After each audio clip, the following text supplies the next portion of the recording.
Então, nós vamos pedir a nossa companheira Ivone fazer a nossa oração. Pode ser, Ivone? Claro, eu agradeço, querido Mestre Jesus, agradecer pelo dia de hoje, pelo frio que me levou à reflexão na tarde de hoje, que podemos doar mais, sermos mais afáveis, caridosos, principalmente nas preces, que possamos envolver os nossos amigos de todas as casas espíritas, ECEAL, Paz e Harmonia, Grupo Fraterno Raio do Sol, em Três Marias, que possamos, Senhor Jesus, entender o coração do próximo, pensamentos e sentimentos do próximo, que possamos repetir diante do meu pensamento negativo, diante do irmão. Me perdoe, Pai, pelos pensamentos que ferem a sua alma, fere o seu espírito e o meu espírito. Perdoa-me, Senhor. Que leve ao extermínio, Senhor Jesus, o elitismo nas casas espíritas, os donos do trabalho, aquilo das quais qualquer gesto, qualquer olhar de caridade direcionado ao próximo, que não seja uma afronta a esse coordenador. Jesus, eu te peço encarecidamente, ampare meu filho, momento de alcoolismo que ele tem enfrentado nos últimos tempos. Acolha-o, não desampare e não me deixe fraquejar, Jesus, diante da ajuda e auxiliar o meu filho. Ampara, Senhor, todos os filhos deste mundo, desse planeta. Os filhos da miséria, da pobreza, do egoísmo, da ignorância. Os Jesuses que andam por aí, nesse frio, com a bermuda e um chinelo nos pés. Pés calejados, maltratados pelas andanças. Afaga, Senhor, com seu olhar misericordioso. E revista todos os filhos, cubra todos os filhos, todas as famílias que se encontram em momentos de grande aflição, com álcool, droga, violência. Senhor, tenha misericórdia, Pai. Ajude-nos a todos, em todos os momentos, em todos os sentidos. Obrigado, Jesus, por esse dia, por essa oportunidade de estarmos juntos nessa noite. Que seja sempre assim. Que assim seja. Graças a Deus. Então, que assim seja. Graças a Deus. Vamos dar continuidade ao nosso estudo do Evangelho. Hoje é o Evangelho e o Livro dos Espíritos. Capítulo 19, nós estamos sempre na sequência, nós ainda estamos estudando sobre a fé. Ontem ainda nós falamos aqui, né, sobre a parábola da figueira que secou. Interessante, né, que essa coisa da figueira. O figo, ele não é um fruto, né? O figo, ele é a flor da figueira. É considerado um fruto. Por essa razão, a figueira, ela, quando tem folha, ela tem figo. Porque ele é a flor, né? Sai junto. E por isso que aquela figueira lá, ela parecia que ela tinha figo, porque ela estava cheia de folha. Então, é concomitante que nasce. Então, ela É por isso que Jesus, né, apesar de não ser tempo de figo, mas se ela tinha folha, ela tinha que ter figo. Ou seja, ela só tinha a roupa, né?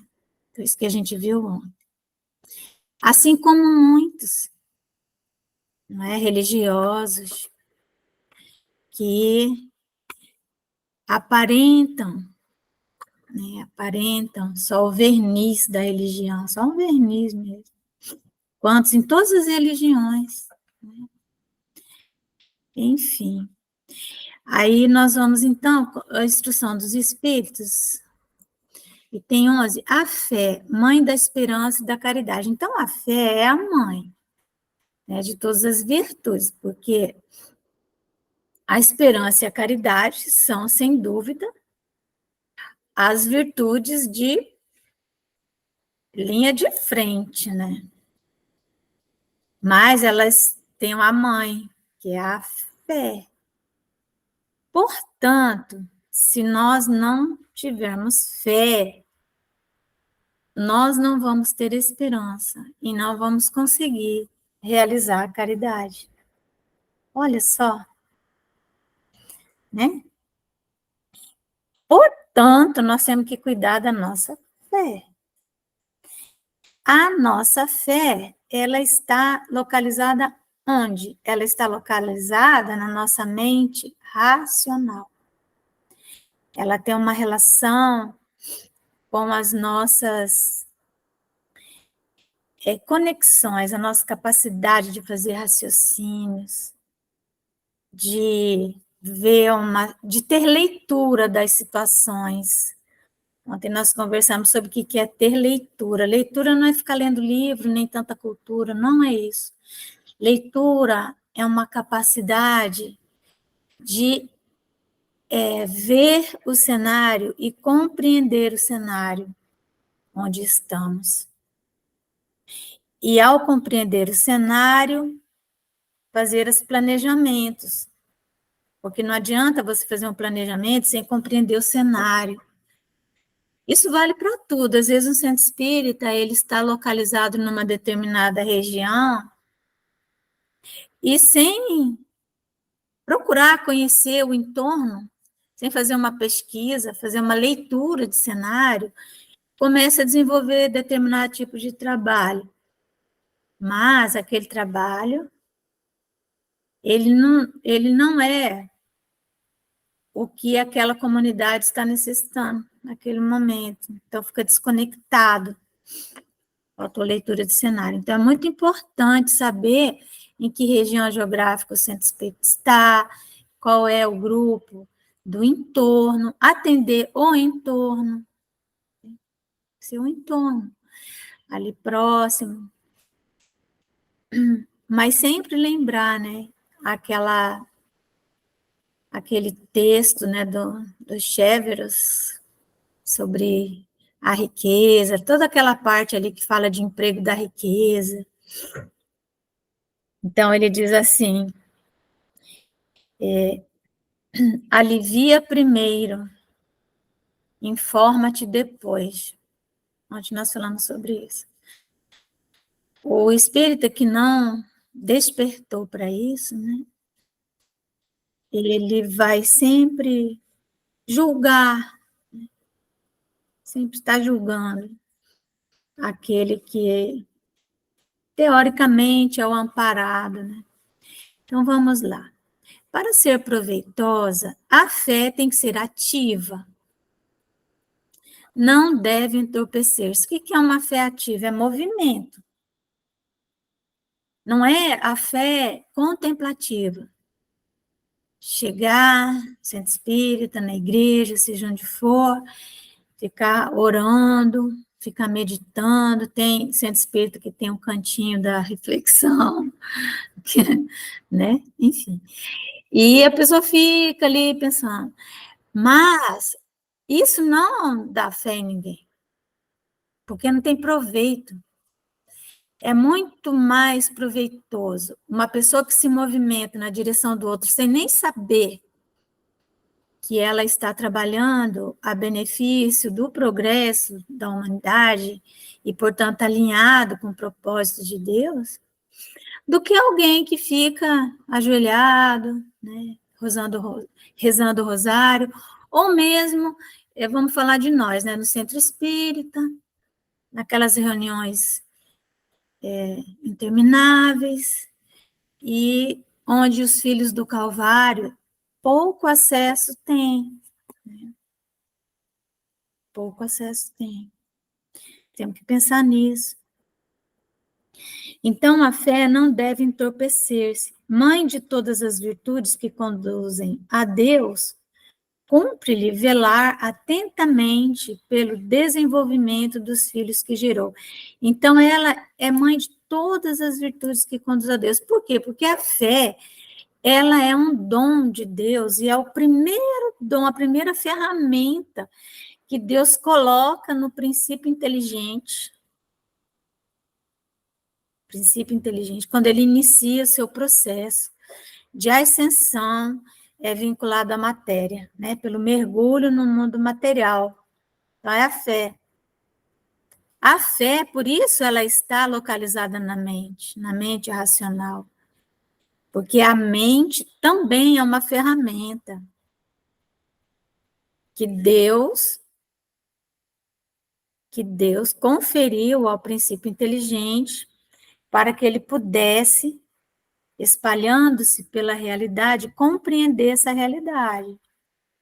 Então, a mente vai expandindo, a fé também vai expandindo junto, e com todas essas análises que a fé vai fazendo, ela vai gerando virtudes. Ela é uma provedora das virtudes. E depois que ela gerou aquela virtude, ela aqui, ó, cumpre-lhe velar atentamente pelo desenvolvimento dos filhos que ela gerou. A esperança e a caridade são corolários da fé e formam com esta uma trindade inseparável. Não é a fé que faculta a esperança na realização das promessas do Senhor? Se não tiverdes fé, que esperareis? Não é a fé que dá o amor? Se não tendes fé, qual será o vosso reconhecimento e, portanto, o vosso amor? Então, reconhecimento, conhecer duas vezes, né? Isso tem a ver com a mente, com a razão. E nós, para amar, nós precisamos compreender, precisamos entender. A esperança, que é a esperança, né? A esperança, ela está um nível acima não, numa dimensão mais profunda que a fé. A fé vem primeiro, numa dimensão mais superficial, porque ela é a primeira ferramenta que nós começamos a usar. E aí ela vai provendo a esperança. A esperança, ela está a nível do nosso psiquismo. A esperança, ela está localizada onde estão as nossas sensações, a nossa relação com a realidade, com o mundo material, naquilo que nos traz de sensações, de prazer, as sensações menos nobres, né? E as sensações que nós vamos depurando. Por isso que o ser primitivo, ele ainda não precisa de esperança, porque ele ainda vive do instinto, então ele está na mão de Deus, ele não erra. Então não tem que esperar nada, não precisa de esperança, não precisa fazer campo para a esperança se realizar, certo? Conforme está lá em Lei de Amor, o homem vai avançando em inteligência, ele passa a ter sensações, porque ele começa a se relacionar com o mundo material. Então, ele começa a sentir prazer nas coisas, no conforto, nisso, naquilo. Então, a esperança, ela é uma sensação. de consolo na adversidade. É isso que a esperança é. Quando nós estamos vivendo um momento difícil, se nós conseguimos, ao longo das nossas jornadas, se nós conseguimos ir desenvolvendo em nós fibra moral, né, no dia a dia, nas contrariedades, toda vez que nós conseguimos superar uma contrariedade, que nós conseguimos avançar um pouquinho, não nos encolerizarmos, ou pelo menos não respondermos, não reagirmos de uma forma agressiva, nós estamos exercitando as nossas fibras morais. E elas vão se fortalecendo até que chega um ponto que as nossas sensações, elas vão transcender, e aí nós vamos passar, então, a ter já uma quantidade, vamos dizer assim, de esperança. Só um minutinho, tá, meus irmãos? Espera aí.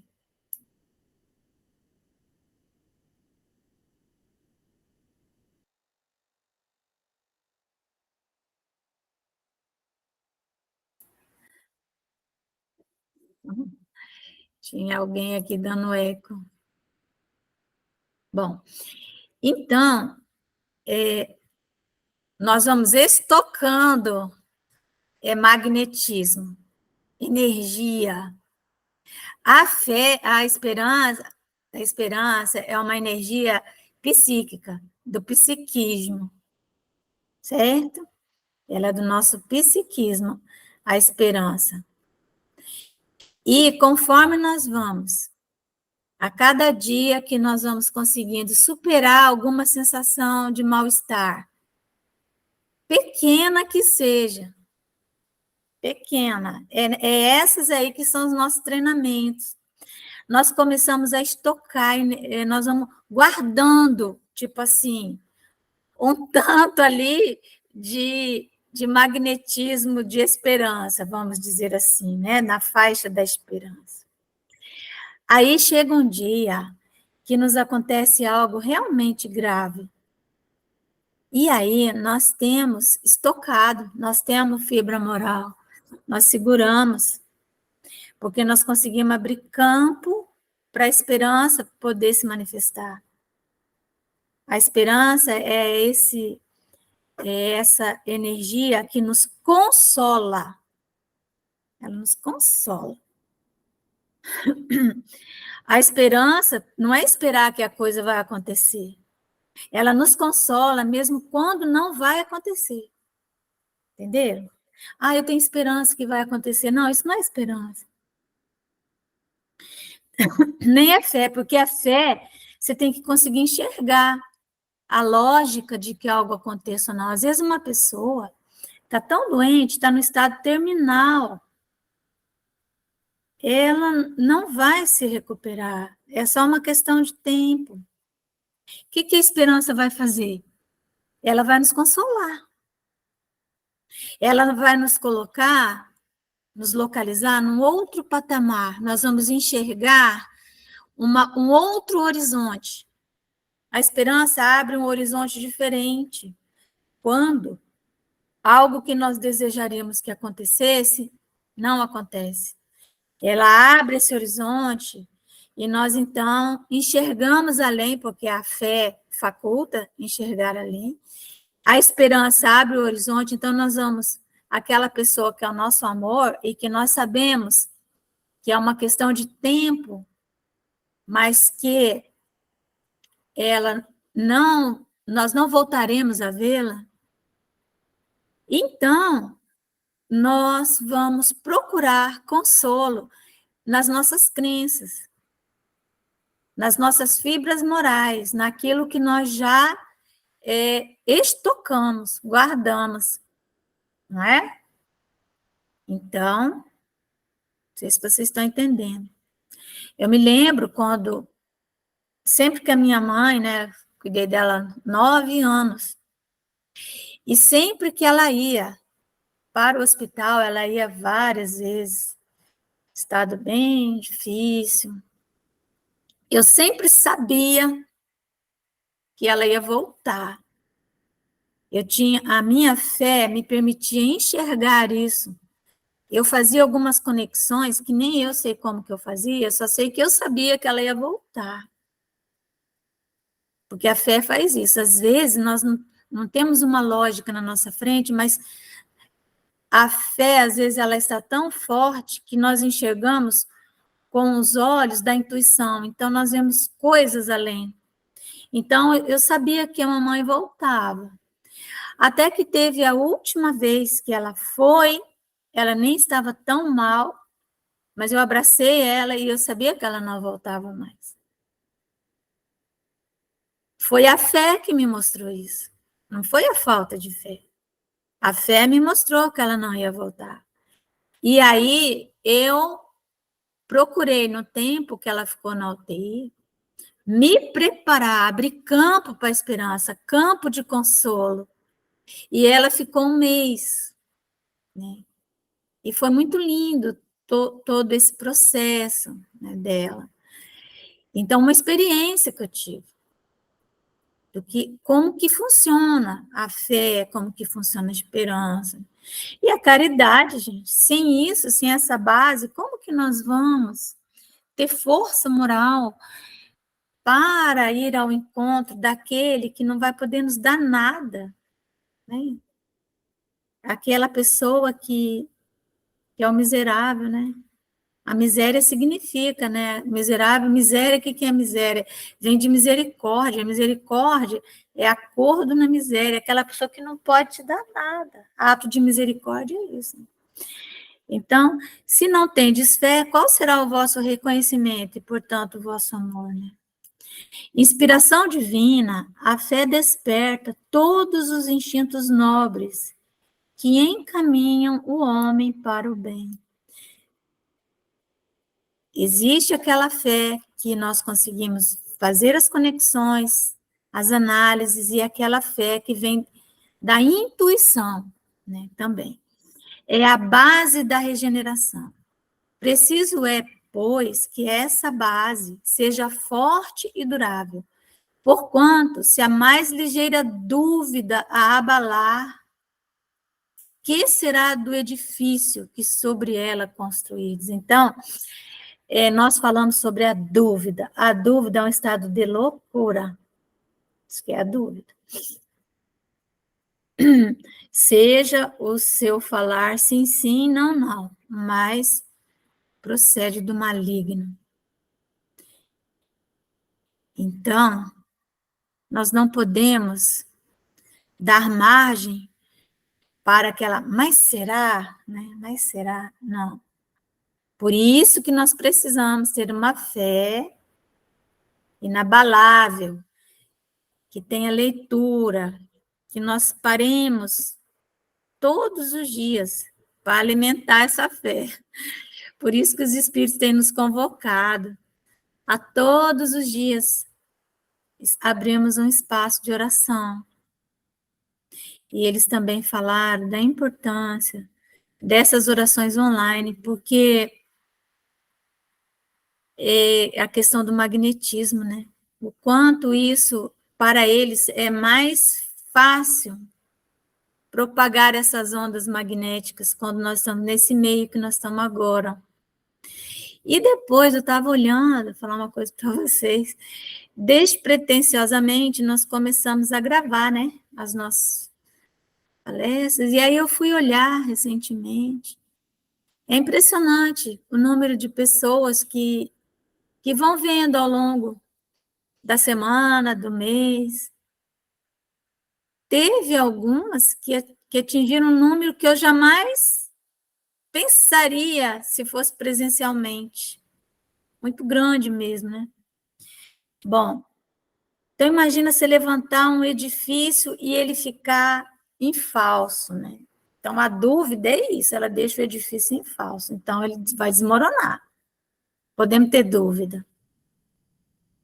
A gente tem que ter certeza do que queremos, qual é o nosso propósito nesse mundo.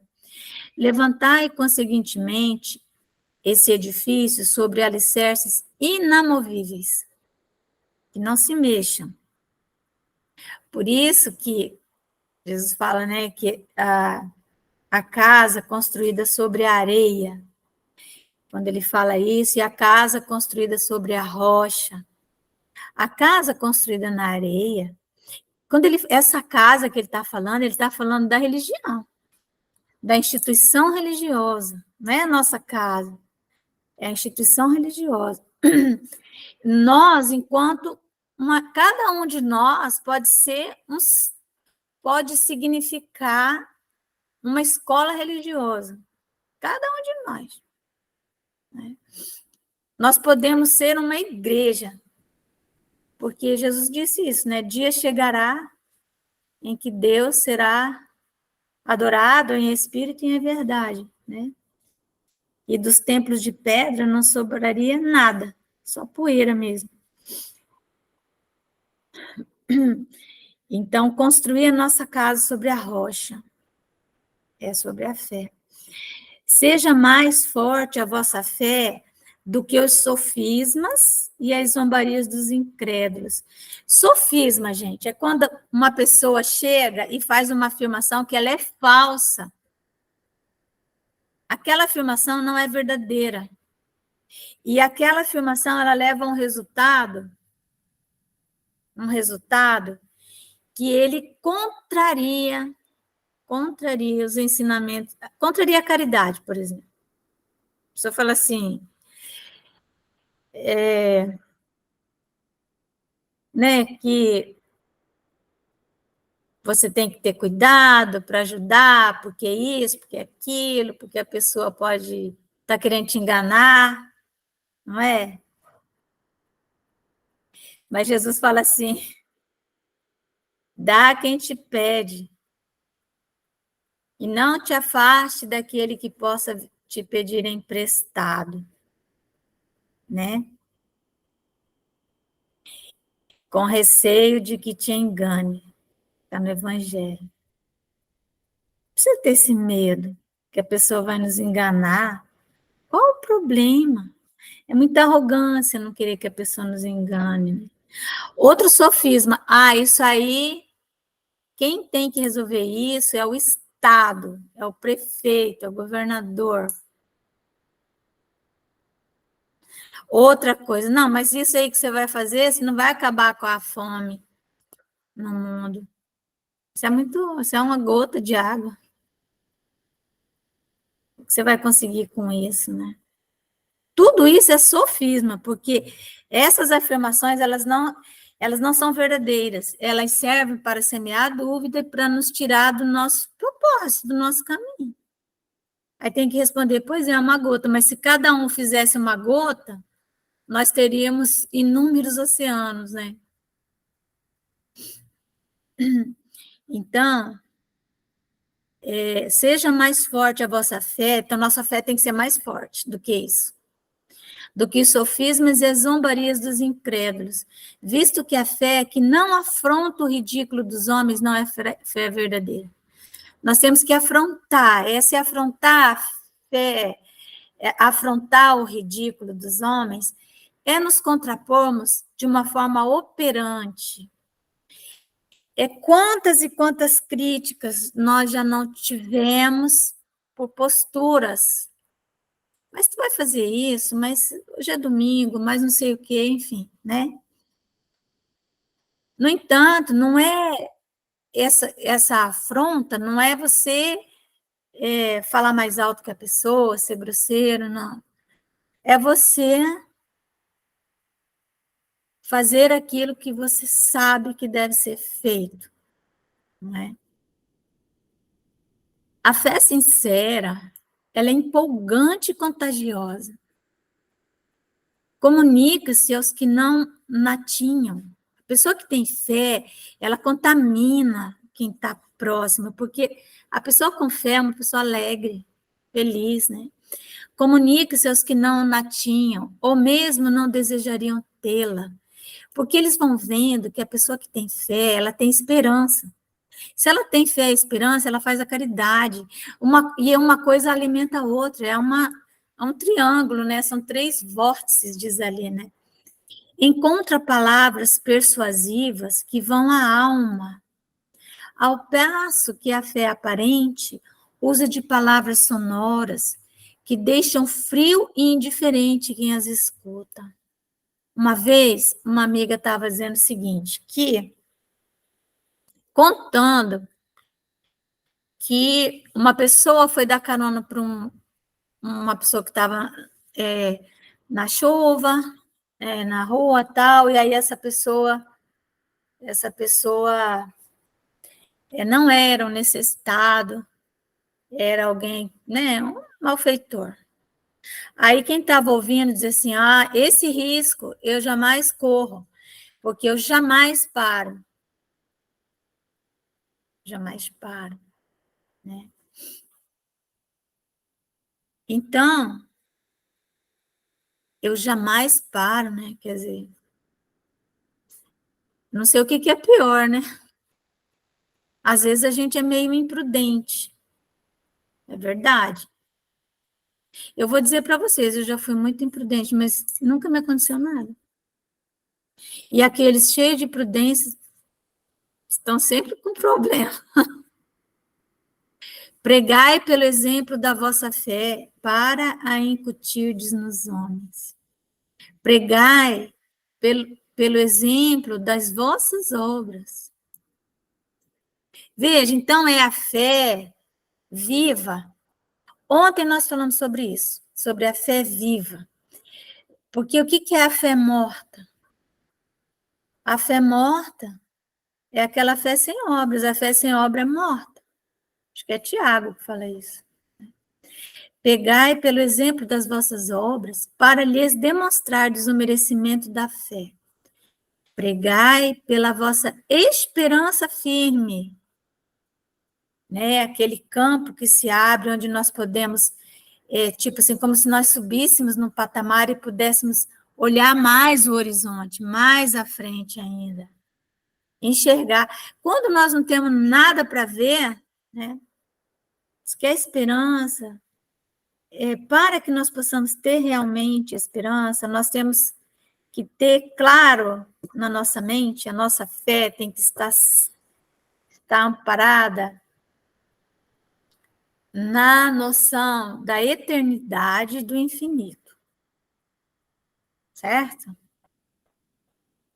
Se nós temos essa visão clara de que nós somos eternos e que o espaço é infinito, então aí nós podemos ter esperança, porque na eternidade, né, nada acaba, não é? Nada acaba. No infinito, que é o espaço infinito, nada está perdido. Porque se uma coisa se perdeu isso aqui, na verdade ninguém perde nada, aquilo está em algum lugar, né? Quando nós raciocinamos em termos de infinito, nada fica perdido. Né? Acabou?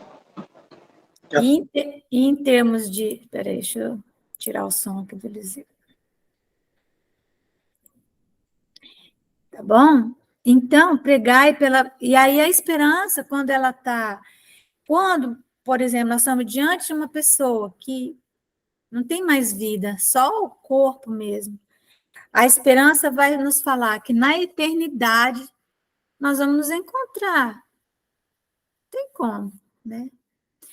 Então, para lhe dardes a ver a confiança que fortifica e põe a criatura em condições de enfrentar todas as vicissitudes da vida. Tende, pois, a fé com o que ela contém de belo e de bom, com a sua pureza, com a sua racionalidade. Não admitais a fé sem comprovação, cega, filha da cegueira. Amai a Deus, mas sabendo por que o amais.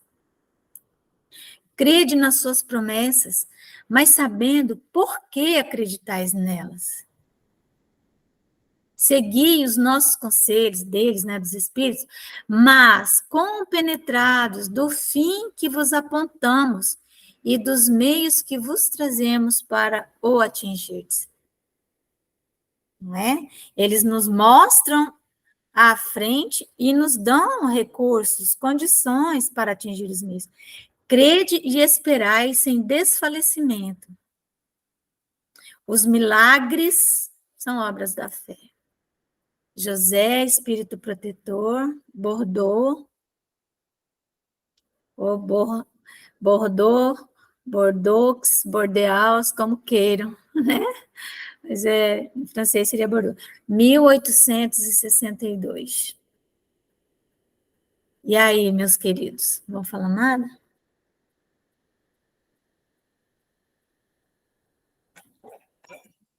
Deu para entender um pouquinho? Sobre a fé, sobre a esperança, sobre a caridade. Jamais deixar de fazer o bem, viu? Jamais. Deixa eu ver aqui que nós temos 15 minutos de Livro dos Espíritos. O Evangelho sempre avança no Livro dos Espíritos, na Gênesis, mas é porque o Evangelho é poderoso demais. Então, não tem problema que ele avance. Nós estamos na parte segunda do Livro dos Espíritos, capítulo 1, item 102. Quem estiver lembrando, nós estamos falando das ordens dos Espíritos. Lembrando? São 3 ordens. Primeira ordem, espíritos puros. Segunda ordem, espíritos benevolentes. Terceira ordem, espíritos imperfeitos. Aí, nós vimos, começamos lá com a terceira ordem, que são os espíritos imperfeitos, nós vimos na terça-feira passada os caracteres gerais dessa terceira ordem. Certo? Que são os espíritos imperfeitos ou os imperfeitos. Agora nós vamos entrar nessa classificação ainda da terceira ordem. Vamos ver o que nós vamos conseguir avançar. Tá bom? Que nosso tempo é curto. O que nós vemos aqui? Na terceira ordem, que são os espíritos imperfeitos, nós vamos ter 10 classes. Certo? Na 10ª classe estão os espíritos impuros. Quem são eles? Os espíritos impuros, eles são inclinados ao mal, de que fazem objeto de suas preocupações. Eles pensam no mal, gostam do mal, se comprazem no mal, adoram o mal. A arte deles, ela é grotesca. As músicas que eles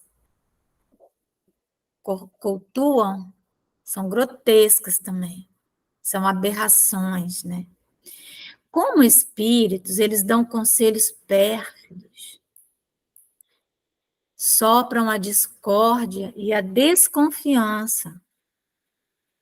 E se mascaram de todas as maneiras para melhor enganar. Ligam-se aos homens de caráter bastante fraco para cederem às suas sugestões, a fim de induzi-los à perdição, satisfeitos com conseguirem retardar-lhes o adiantamento, fazendo-os sucumbir nas provas por que passam. Então, são espíritos que eles ficam felizes quando eles conseguem fazer alguém infeliz. Na verdade, eles estão sofrendo tanto e não se dão conta do próprio sofrimento, que eles querem arrastar as pessoas para o mesmo patamar que eles estão.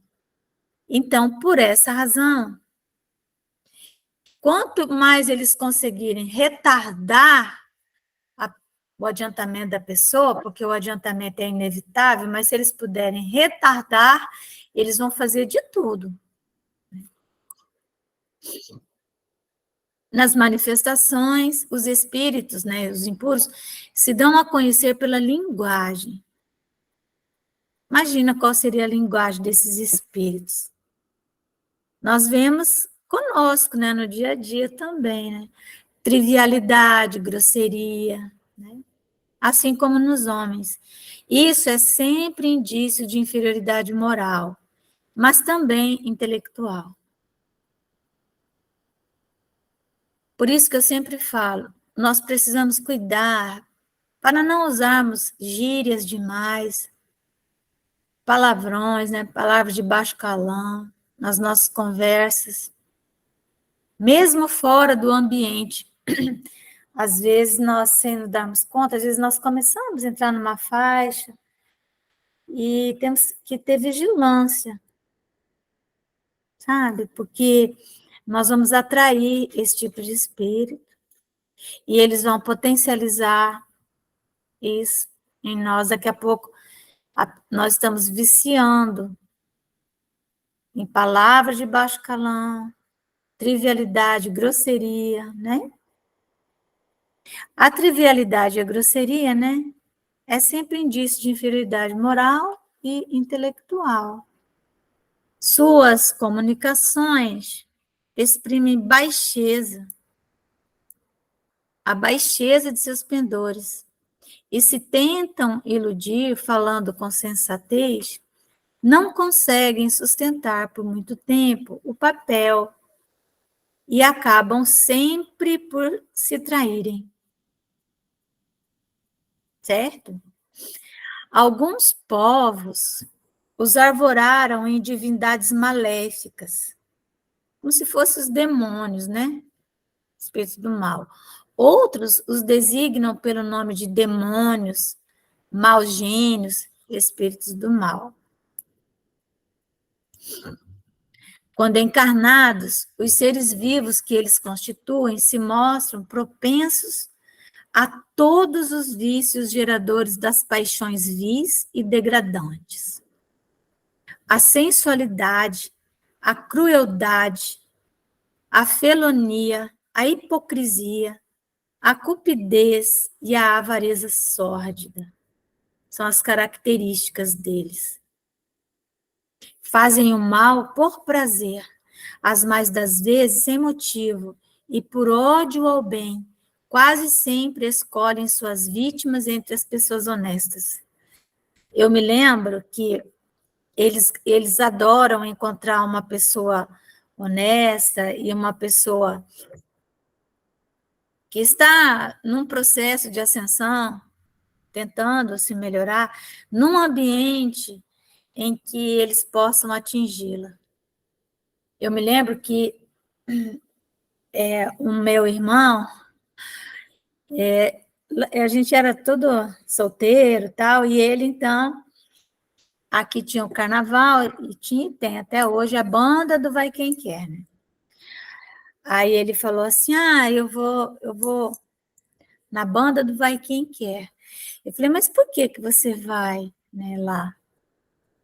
Eu só vou olhar, só vou ver como que é. Eu falei, você não deveria ir, porque nesses círculos, né, estão espíritos que eles sabem quem são aqueles encarnados que pertencem à sua ordem, né, à sua hoste, e aqueles que estão ali só por curiosidade. E eles vão atingir a esses. Aí ele riu, imagina, você é fanática. Aí ele foi. E aí ele estava lá olhando, e aí jogaram pimenta nos olhos dele, né? aquele olho verde bonito. Aí ele chegou em casa, desesperado. E aí ele falou, será que eu vou ficar cego? Será que eu vou ficar cego? A minha fé me disse que ele não ia ficar cego. Mas eu disse para ele, agora não sabemos, né? Nós temos só que, se você tiver a cegueira na tua, como possibilidade, porque tudo é possibilidade, né? É provável que tu fique. Assustei bem ele mesmo, né? Porque você estava no local, entendeu? Não tinha nada que tá lá. Então, esses espíritos, eles fazem o mal por prazer. As mais das vezes, sem motivo. Então, eu digo assim, né? Eu sou advogada. E aí, nunca advoguei na área criminal. Então, por quê, né? Para não ser acordada de madrugada para ir atender uma pessoa. Por quê? Que está sendo preso, qualquer coisa assim. Porque isso nunca acontece com alguém que está, vamos dizer assim, num ambiente adequado, num ambiente onde tem o bem, onde as pessoas estão falando no bem. É muito difícil que ocorra algo grave com alguém num ambiente desses, né? Então, a menos que seja um ambiente que já está previamente contaminado, aí, por questões, aí vai acontecer, mas normalmente, uma pessoa que é presa, por exemplo, na madrugada, ela não foi presa porque ela estava numa missa, até porque nem tem missa de madrugada, a verdade é essa, né?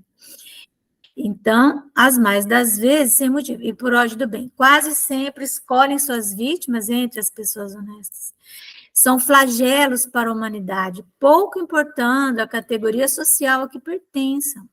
E o verniz da civilização não os forra ao opróbrio e à ignomínia. Então, às vezes, a pessoa tem um verniz de civilização. Ele está bem colocado na vida, está bem vestido, está num carro de luxo, mas, né, ele é um ignominioso, né, uma pessoa que, né, ele é esse flagelo para a humanidade. Então, são os espíritos impuros que pertencem, nessa ordem, terceira à 10ª classe, a classe mais rasteiras. Então, a conexão deles é diretamente com as regiões sombrias, né?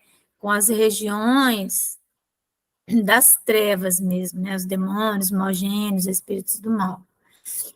É importante que nós conheçamos essas características? É muito importante para que nós possamos saber que existe, que eles estão entre nós e que eles não estão aí para brincadeira. Eles estão para fazer o mal porque eles gostam do mal.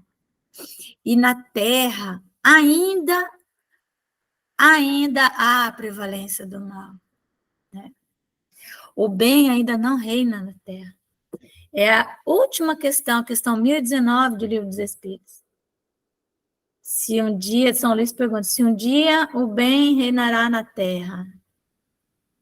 E aí São Luís responde, aliás, São Luís que responde, né? Kardec que pergunta. O bem reinará, né, na Terra?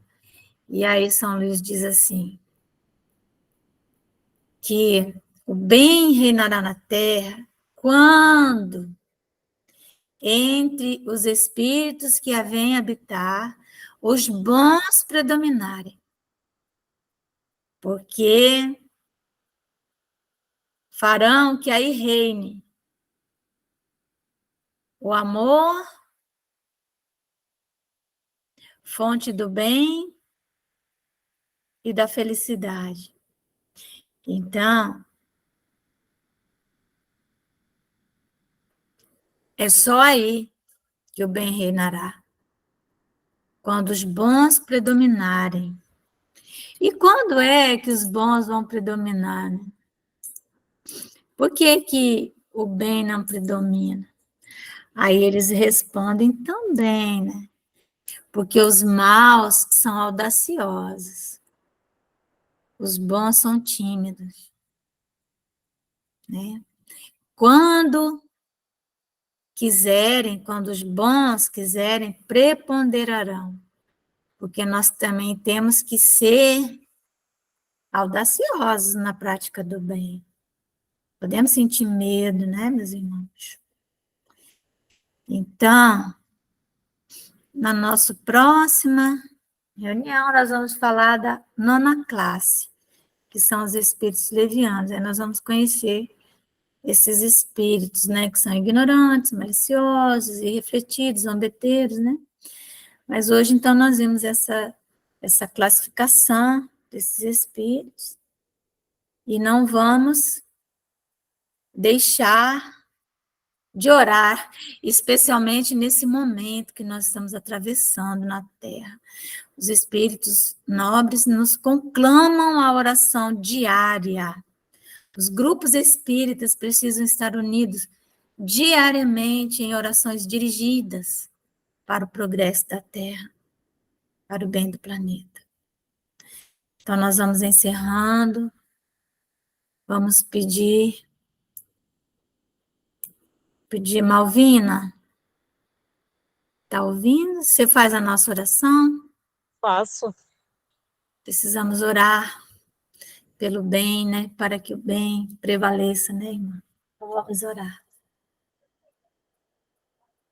Querido Jesus, nesse instante te agradecemos pelo estudo de hoje e que podemos aprender um pouco mais da tua doutrina, que é tão maravilhosa. Jesus, ilumina o nosso Brasil, faça com que as pessoas entendam que estamos passando por momentos difíceis, os políticos, todos eles que estão lá em cima, poderiam fazer mais coisas melhores para nos atingir para o bem. Que Jesus e Ismael possam iluminar o nosso planeta, derramando chuva de bênçãos, de paz e de compreensão, para que possa segurar o nosso Brasil na paz, na tranquilidade. O nosso Brasil, que é a pátria do Evangelho, possa estar brilhando com seu amor, com a sua ajuda a todos nós, que possamos estar de mãos dadas, unidos, nesses instantes difíceis que estamos passando. Jesus, ilumina nossos lares, nossos familiares, nossos amigos que oram conosco, e que possamos, Senhor, alcançar a paz e a tua misericórdia nesse momento em que estamos pedindo. Prometemos continuar orando todos os dias, em qualquer horário que lembrarmos o que está acontecendo, oremos para que possamos segurar o nosso Brasil com as tuas bênçãos, com tua paz. Obrigada, Jesus, pelo dia de hoje. E esteja conosco, hoje, agora e por todo sempre. Que assim seja. Que assim seja, graças a Deus.